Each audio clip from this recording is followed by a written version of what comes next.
اور بعض نالائق کہتے جی کیا مانگے بھائی، مال ہمارے پاس ہے، اولاد ہمارے پاس ہے، کھیت ہمارے پاس ہے، گاڑی ہمارے پاس ہے، کاروبار ہمارے پاس، سب کچھ تو ہمارے پاس ہے، تو کیا مانگے اللہ سے بھائی؟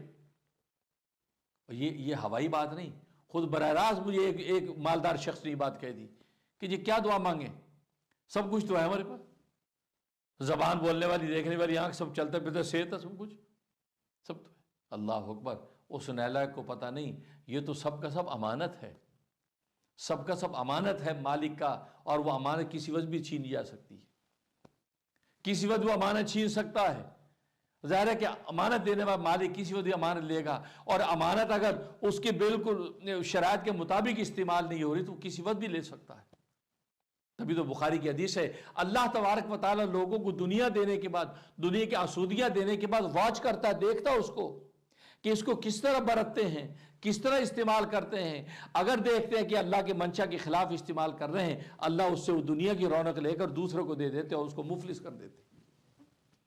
اور یہ تو صبح شام آپ واقعات دیکھتے ہیں، مالدار سوتا ہے، صبح غریب اٹھتا ہے، بینک سارے کے سارے سیز ہو گئے، ساری کی ساری دولت اس کی منجمد ہو گئی، فلاں کیس کے اندر پھنس گیا، سب ختم۔ رات کو مالدار سویا تو صبح غریب مفلس اٹھا، کشکول لے کر دنیا کے اندر گھومتا نظر آ رہا ہے۔ یہ کیا ہے؟ اس لیے کہ اس کا دیا ہوا تھا، اس نے آپ سے لیا، دوسرے کو دے دیا۔ تو میں نے اس شخص سے یہی کہا کہ بھئی اللہ کے بندے، جو نعمتیں اللہ نے دے رکھی ہیں ان کے قائم و دائم اور دوام کی دعا کرتے رہو، یا اللہ ان کو قائم و دائم رکھ، یا اللہ ان کو قائم و دائم رکھ، تو نے آل اولاد دی، قائم و دائم رکھ، یا اللہ تو نے مال و دولت دیا، اس کو قائم و دائم رکھ۔ اس کو قائم و دائم رکھنا یہ بھی سب تو اللہ تبارک و تعالیٰ کے ہاتھ میں، آپ کے ہاتھ میں نہیں ہے۔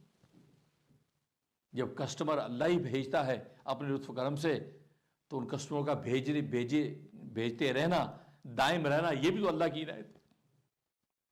ان اولادوں کی سلامتی مانگو، اس صحت کی سلامتی مانگو جو اللہ نے تمہیں عطا کی ہے، اس لیے دعا کرو کہ یا اللہ جو نعمتیں تو نے دے رکھی ہیں اس کا میں تیرا شکر کرتا ہوں، ان کو تو قائم و دائم رکھ۔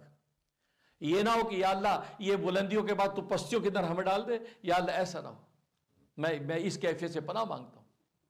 تو کہنے کا مقصد ہے، تو اس لیے نبی نے فرمایا کہ جب مسرت و خوشیوں کے زمانے ہوں تو مسرت و خوشیوں کے زمانے میں اللہ سے دعائیں کرتے رہا کرو، جو نعمتیں انہی کا اظہار کر کے شکر کرو، یا اللہ ان نعمتوں کو قائم رکھ، یا اللہ ان نعمتوں کا صحیح لطف نصیب فرما، یا اللہ ان نعمتوں پر کوئی آفت نہ آئے، یا اللہ عزت و مرتبے تمہیں دیے، یا اللہ امیج قائم رہے، مزید ترقیاں نصیب ہوں، کسی قسم کا جو ہے کوئی ایسا کوئی ڈیمیج نہ ہو جائے، کوئی شخصیت کے اندر کوئی مجروح صورتحال پیدا نہ ہو جائے، یا اللہ کسی بدنامی سے بچانا۔ یہ دعائیں کرتے رہو، جو عطا کی اس کے قائم رہنے کی دعائیں کرو۔